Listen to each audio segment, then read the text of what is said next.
Hi guys! I'm Rich Bautista and I'm back for another video. And for today's vlog, pag-uusapan natin ang isa sa pinaka-trending na topic ngayon sa social media at kahit sa telebisyon is ibinabalita na rin siya at yun ang Momo Challenge. Siguro lahat naman kayo or almost all of you guys are aware dito sa nauusong killer app na kumakalat ngayon sa ating social media, sa internet, na may mga iilang mga bata na rin pala ang namatay at nag-suicide.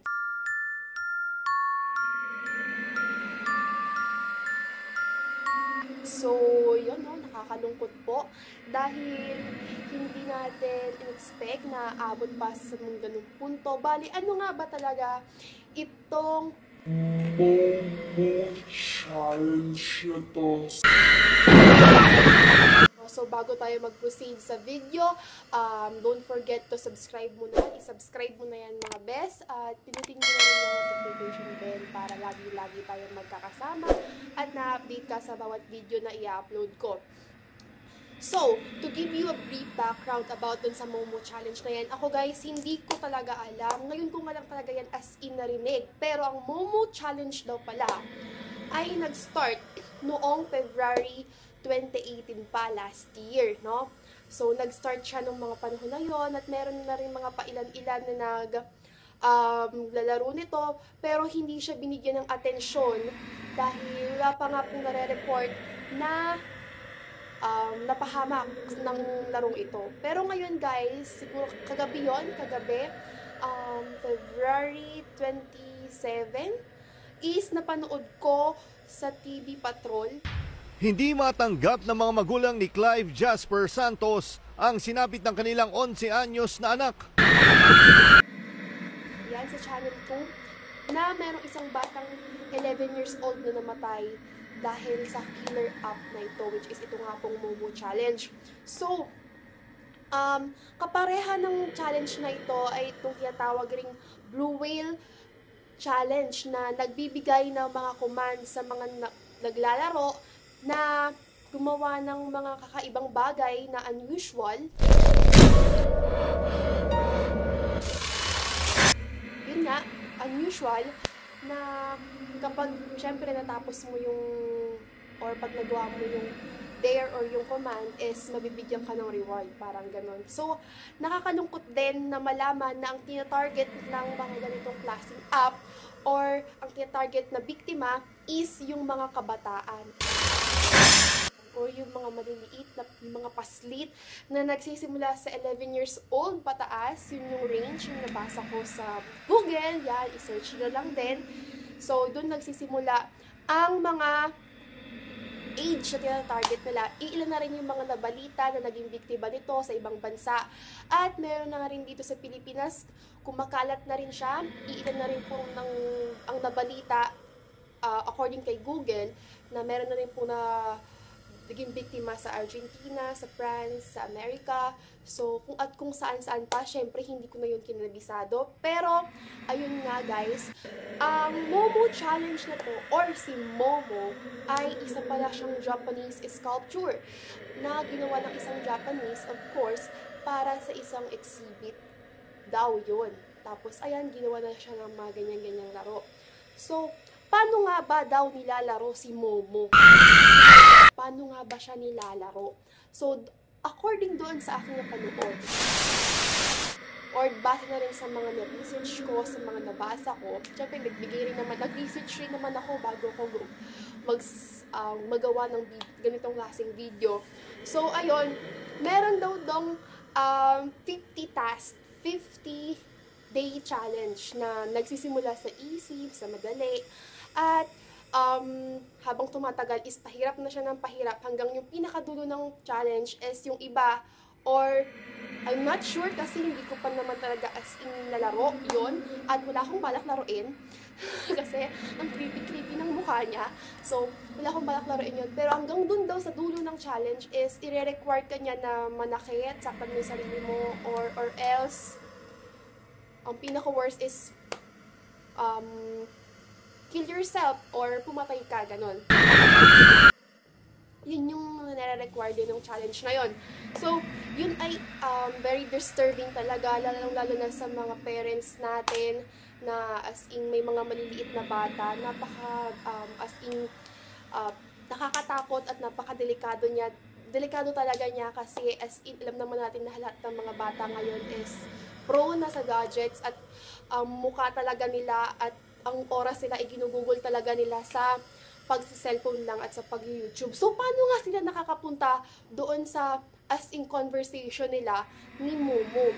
So, according sa aking mga nabasa, makakausap mo si Momo sa WhatsApp, sa Facebook, sa ganyan, kapag para as in mautusan kanya ganyan, uutusan kanya na una, ganyan, mas madali, halimbawa, magpuyat ka, ganon, halimbawa, or kaya, wag kang kumain. Yun yung pinaka mga easy na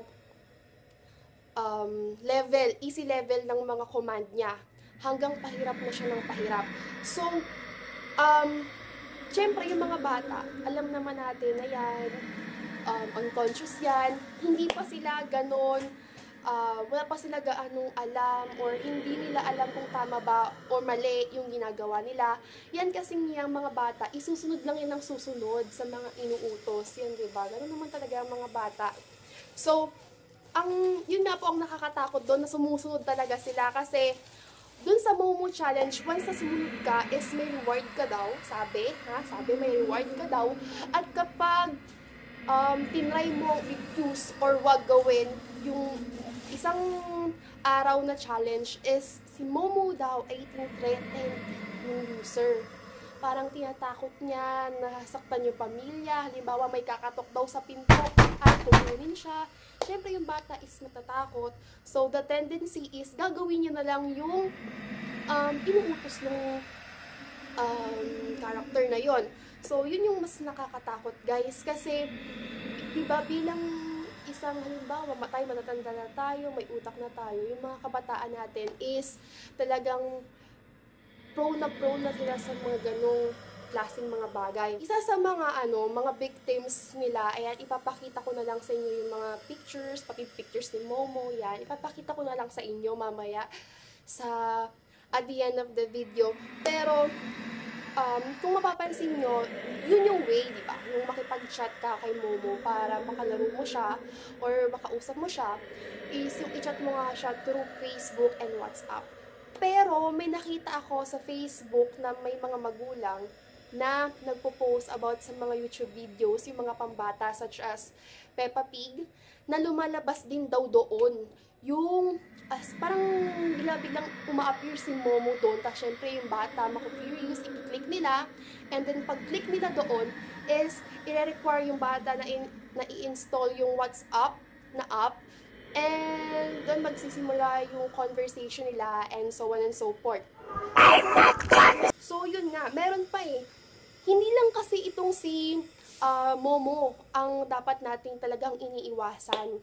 Kasi aside from knowing the fact na delikado siya, is hindi lang naman talaga siya yung as in disturbing. Marami pang palabas sa YouTube guys na hindi niyo pa siguro na hindi pa nalalaman ng mga parents natin na ganun din pala kabayolente. Such as, napanood ko yung isang episode sa Happy Tree Friends. Mayroon din ako napanood sa Mr. Pickle. Na as in yung mga pinapalabas doon is talaga mga bayolente at nakakatakot na as in patayan talaga na dapat hindi pinapanood ng mga as in mga paslit kasi nakakatakot talaga sila at parang nagkakaroon siya ng epekto sa emosyon at sa critical sa pag-isip ng bata. So, ayun nga guys, so yung subliminal message, yung mga ganong kasing palabas na dapat is kahit alam mo na dapat hindi yung gawin, is parang mapapagaya ka na lang kasi bata sila guys, bata sila. So, dun sa mga ganong klaseng palabas, dun daw nag-a-appear si Momo. Dun daw siya nag-a-appear at nire-require ka niya na pumunta sa mga iba't ibang links hanggang sa ayon, ma-access ka na niya. At maging victim ka na rin niya kalaunan. Yun lang yung talagang as in alam ko pagdating dyan kay Momo. At ako wala po akong balak na subukan siya kasi kahit ako po'y matanda na, ako po ay kinakabahan at natatakot din. So, kasi mukha niya pa lang is nakakatakot na at very, very creepy talaga siya as in. So, nakakalungkot lang kasi may mga nabalita na sa Pilipinas na meron ng isang batang namatay na nag-suicide siya dahil uminom siya ng gout medicine tapos naging sanhi para siya'y malason at tuluyang pumanaw. So, ayan, nakakalungkot. Na inutos daw yon ni Momo. Walang patunay na inutos ni Momo pero yun yung parang malakas ang kutob ng mga magulang nila kasi bago daw mamatay yung bata is may huli siyang sinabi na ang sabi niya is, Momo, I am my master. I will kill them all. No. Ganon, something like that. Pero di ba bilang isang magulang is bilang isang magulang, di ba ako magulang, pero para dun sa side ng magulang is parang nakakatakot, nakakaiyak na parang ang sakit na parang hindi mo matanggap, ganon.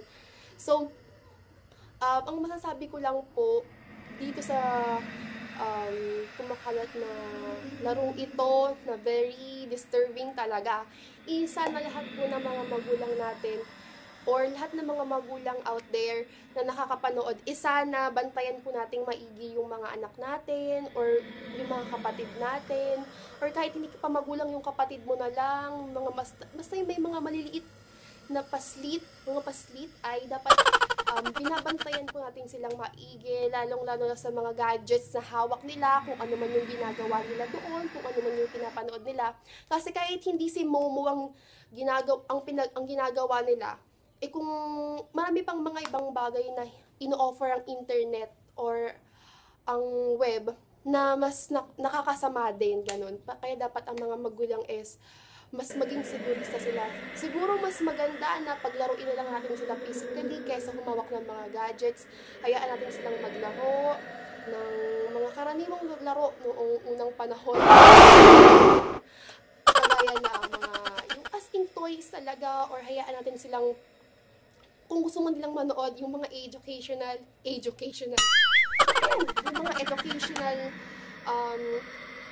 na palabas na lang siguro. Pero syempre, hindi natin makokontrol yung mga bata. So, kailangan natin ng strong parental guidance. Guys, dun lamang po nagtatapos ang video na to at sana is nag-enjoy kayo at may natutunan po kayo sa akin. Kahit na syempre, alam ko naman na napapanood niyo siya sa TV, pero mahalaga pa rin na sa YouTube is merong ganitong channel na nagsasabi. Kasi karaniwan sa mga bata is nasa YouTube na talaga at doon nagpapakita si Momo, diba? So nakakalungkot na nagamit pa ang YouTube sa masama, diba? Parang ganon ang lumalabas tuloy. O yun nga, doon nagtatapos ang video na to at sana may natutunan kayo sa akin.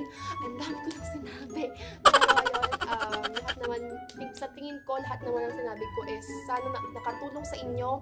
Kaya, kung may natutunan kayo sa akin, please give this video a thumbs up. Thumbs up po na yan. At i-subscribe mo na rin at i-click mo na rin yung notification bell. Yan. Para lagi tayong magkakasama. At, ayun, bago ko nga pala i-end ng video na to, pa-shoutout daw muna kay Jessel Gabriel Lopez, hello po, at Michael John Tabirara. So, ayun. So yun guys, that's all for today's vlog and see you on my next video. Bye-bye!